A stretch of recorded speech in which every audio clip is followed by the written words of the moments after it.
Why reading helps you language learn. So this video is going to be a little bit on the benefits of books and reading and how that can actually help you language learn. And we're going to talk about not just like books, like how reading specifically in your language will help you, but we're also going to talk about how reading is actually just good for your brain as a whole, and how people not reading is actually hurting them in today's world, in my opinion. So you need to read more. Books and reading in general is extremely good for you. Sorry, it's early in the morning.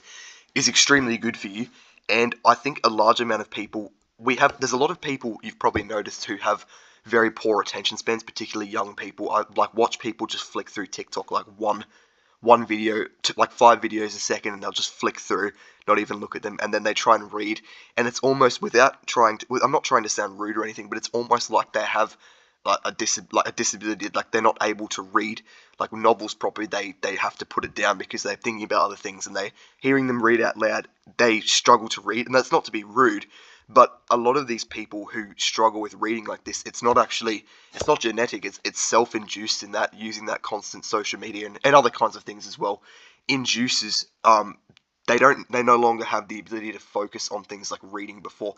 Whereas if you read and you do, that is called short form content, by the way. Those kind of like short TikTok, YouTube shorts, those kind of things that people are obsessed with, videos on Instagram, that kind of train your brain to no longer be able to focus on things. Whereas reading promotes the opposite. It actually lets your brain enjoy long form content, which is much better for you, and it's certainly better for learning. We're going to get into that. So reading also expands your vocabulary and is exercise for your brain. That's proven.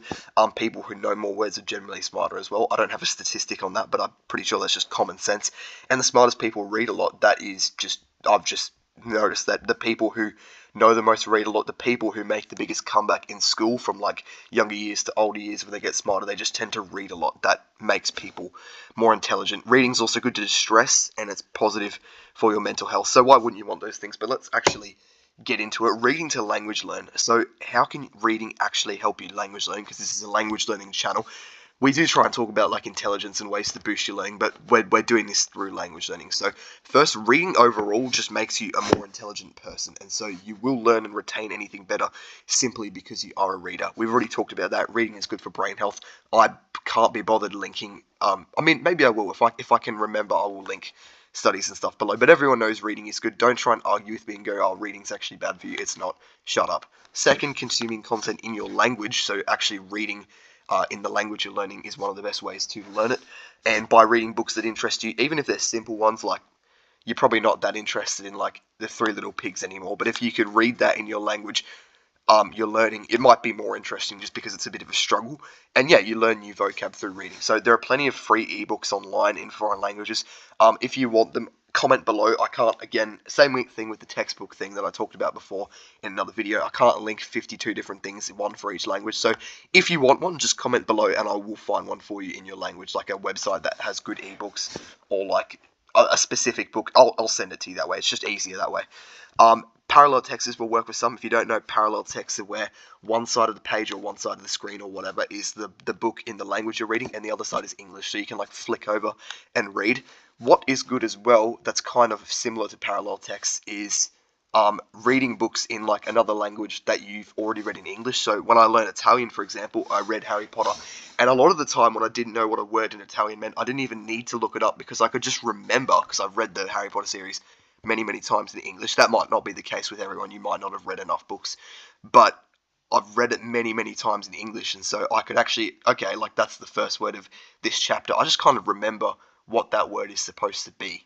So you can kind of just know what words are if you've read stuff that you've already read in English. Does that make sense? And I'd say another good strategy is to read a page extensively, and I'll talk about what that word means in a second.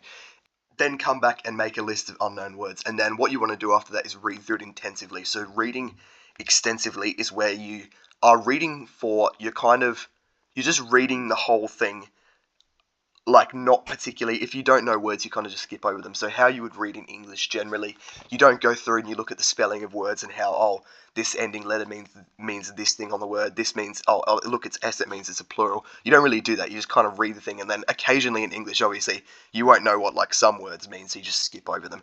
That's kind of what you want to do. Obviously, you're going to have to skip over probably more words because it's a language you're learning, but that's okay. And then after you've read it extensively, what you want to do is read it intensively eventually, which is intensive reading is kind of where you go through and you're actually reading it carefully. So if you don't understand what a word is, you go, okay, I look at the ending, that means it's a verb. Oh, it's got this ending, that means it's masculine or feminine, or this is its gender. Oh, I can tell this is an adjective, and you kind of put it together surgically, and that is good for your brain. Obviously, you can't read like that all the time, but that is good for your brain to kind of understand how, like, grammatical relationships between words and that kind of thing.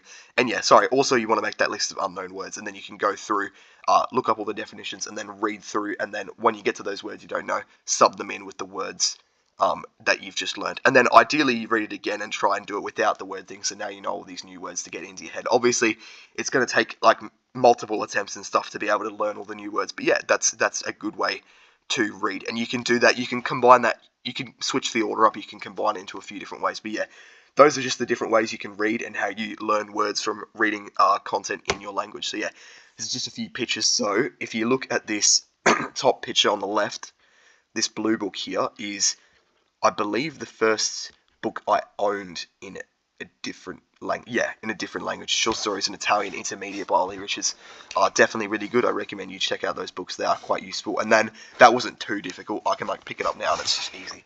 Then I got given this one for Christmas as well.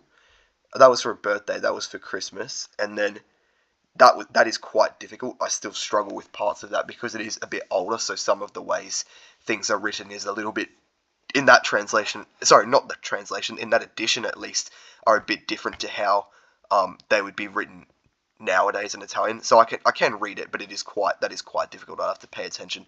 And then this one here is the Harry Potter series in Italian. That's between these two. It's not as easy as this one because it's not for beginners, but it's also not really hard like this one. It's challenging. So I can read that, but there's still like a decent amount of words I don't know. So it's good to go back through and look it up. But yeah, I read all of that. That was really good. Harry Potter series in Italian. And I'm reading War and Peace in English. That's obviously just a photo off the internet because I couldn't be done. Sorry, because I couldn't be bothered taking a photo of mine. But yeah, I'm going to read that, and then I'm going to try and read it in Russian. So call me crazy. That's just some pictures of the books I've read to do with other languages. But yeah, my reading routine. So I think reading before bed is really good because it relaxes you. I'm getting a drink of water. Hold on. However, it is hard to study at this time because you are tired. So it's almost better to have 2 times of the day you're reading. So I'd recommend when you're actually studying, like you're writing down your word list and that kind of thing, you do that when you're alert. So daytime, whenever you're most alert really. And then you read for pleasure right before bed because that kind of relaxes you and it can help you go to sleep. So whether or not that's in English or another language, you can read books in another language right before bed if you want. But that's more, you don't want to be looking up words. You just kind of, if you can't read and not write down words you don't know, then you probably shouldn't read before bed. If you can just put it out of your mind and just read through extensively and enjoy yourself. Then yeah, you absolutely can read before bed. As for books I read, I've said I'll put a full list in the description.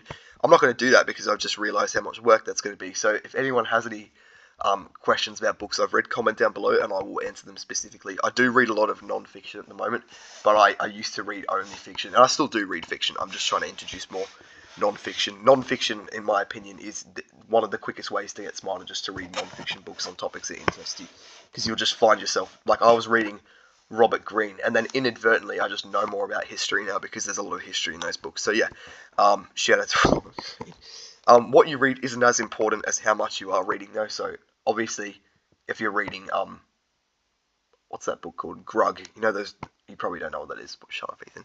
If you're reading very basic kids books, that might not be good for you, but if what you're reading isn't as important as how much you're reading. So if you're just reading novels, it doesn't really matter what kind they are. You're getting more intelligent and you're getting better at reading, and it's good for you. So yeah, I'd recommend reading some non-fiction, but yeah. That's basically all there is. I will talk about, at the moment, if you're a beginner, I am offering my online language coaching, so I would highly recommend you consider it. It will boost your progress and it will help you with a lot of the grievances you have. So what I basically do is I take students from literally anywhere in the world, I don't mind, and we just have a video call session and I can help you with everything. So if you've got grievances, you need difficult topics explained to you, ways to teach yourself things, if you just can't get it into your brain, study tips, anything, I'm literally happy to help you. I'm also happy to research your language and problems you have. You can email me before the call and I'll actually research it and get in depth, because I don't speak every language obviously, an actual explanation in that language and actually teach myself so I can teach it to you in our session. So you can kind of get over all those hurdles and things, and I think you would learn 20% quicker if you have someone like that helping you with those difficult things. So yeah, it is highly specialized. It's very good value. I'm charging $35 Australian dollars an hour for a 1 hour call, plus all the other free things you get. I'm going to send you an ebook, you're getting put in the Discord, all these other things. So I would definitely check it out before it gets too busy that I have to stop taking students because I don't have enough time. But yeah, it's extremely affordable. I would recommend it. If you don't have to do it if you don't want to, guys. But I'll have a link in the description. You can look down below if you're interested. So yeah, I hope you did learn a bit in this video, and have a good one.